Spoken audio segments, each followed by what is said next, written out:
4 बार की बांग्लादेश की प्रधानमंत्री शेख हसीना हिंदुस्तान में शरण लेने को मजबूर हैं, क्योंकि छात्रों का एक आंदोलन हुआ रिजर्वेशन के विरोध में, और उसके बाद बांग्लादेश की 4 बार की प्रधानमंत्री को अपने ही देश में दुश्मन की तरह देखा गया। उनके प्रधानमंत्री जो सरकारी आवास है उसमें उपद्रव किया गया, न जाने कितना सामान ले आया, वहां से लूट लिया गया। उसके बाद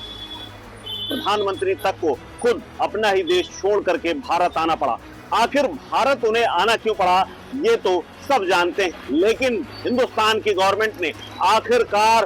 पास में ही यहाँ से कुछ किलोमीटर दूर दिल्ली का जो एयरपोर्ट है, इंदिरा गांधी हवाई अड्डा, वो वहां क्यों नहीं उतारा, क्योंकि दुनिया भर के प्लेन वहीं आकर के उतरते हैं। आखिर हिंदुस्तान की सरकार ने ये निर्णय क्यों लिया कि हिंडन ये जो एयर बेस है गाजियाबाद के पास का, इस गाजियाबाद के एयर बेस को ही आखिर क्यों चुना गया, ये अपने आप में बड़ा सवाल है। एयरफोर्स में आकर के उनको क्यों रखा गया, और अभी भी करीब 20 घंटे से ऊपर हो चुके हैं और 24 घंटे कुछ ही देर बाद हो जाएंगे। जो प्लेन उन्हें लेकर के आया था वो तो जा चुका है, लेकिन अभी भी वो यहाँ क्यों है, ये अपने आप में बड़ा सवाल है। तो आपको बता दें कि हिंडन एयर,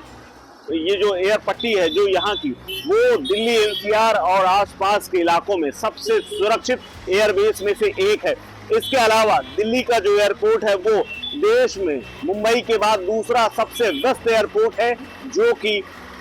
हजारों और लाखों की तादाद में डेली वहां पर यात्री आते हैं और विमान देश दुनिया से आते हैं। इसलिए शेख हसीना की सुरक्षा को देखते हुए वहां पर क्लियरेंस नहीं दी गई, और यहाँ पर जो कि सबसे मजबूत और सबसे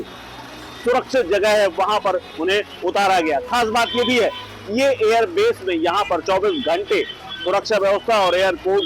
के साथ साथ अन्य सिक्योरिटी की व्यवस्था भी यहाँ पर रहती है, जो कि दिल्ली एयरपोर्ट में हो पाना मुश्किल था, क्योंकि वहां पर लगातार अगर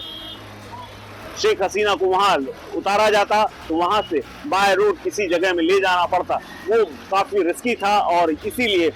मोदी सरकार ने ये तत्काल निर्णय लिया कि पहले तो शेख हसीना को उनके देश से सुरक्षित निकाला, उसके बाद उनका प्लेन यहाँ ला करके उतरवा दिया, और फिर उन्हें यहाँ के गेस्ट हाउस में, सेफ हाउस में फिलहाल रखा गया है। और सेफ हाउस में रहते हुए शेख हसीना लगातार तमाम देशों के साथ साथ जो उनकी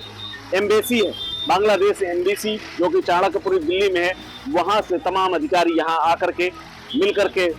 बांग्लादेश की पूर्व प्रधानमंत्री जो कि इस्तीफा दे करके बांग्लादेश से निकली थी, उनसे मिल चुके हैं। इसके अलावा भारत सरकार में भी लगातार बैठकों का दौर जारी है, और शेख हसीना को कुछ वक्त दिया गया है कि वो अपना चुनाव, अपने आने वाले समय में रहने के लिए जो जगह है वो उसको खोज लें। इसके लिए इंडियन गवर्नमेंट ने बाकायदा समय दिया हुआ है। समय के साथ साथ पूरी सुरक्षा व्यवस्था दी गई है, उनके खाने पीने और सारी व्यवस्थाएं की गई। इसके अलावा आपको बता दूं कि शेख हसीना के साथ उनकी बहन भी है जो कि यहीं पर रुकी हुई है, और सेफ जोन होने की वजह से, 24 घंटे सिक्योरिटी होने की वजह से, और एक बड़ी संख्या में यहाँ का हिंदुस्तान का एक बड़ा सुरक्षित और एक बड़े बेस होने की का जो एडवांटेज है वो इस एयरपोर्ट को मिला हुआ है। इसीलिए यहाँ पर पूर्व प्रधानमंत्री शेख हसीना को बांग्लादेश की यहाँ पर ठहराया गया। तो अब आप समझ लीजिए कि दिल्ली जैसे व्यस्ततम एयरपोर्ट को छोड़ करके,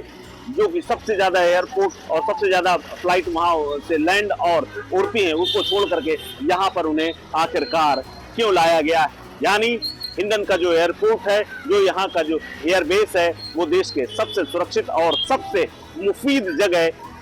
शेख हसीना के लिए देश में कोई नहीं हो सकती थी। इसीलिए जब तक वो हिंदुस्तान में रहेंगी तब तक ये माना जा रहा है कि हिंदुस्तान की सरकार उनको यहीं पर रखेगी, और उसके बाद जब उनके रहने के लिए या वो जब उन्हें किसी देश की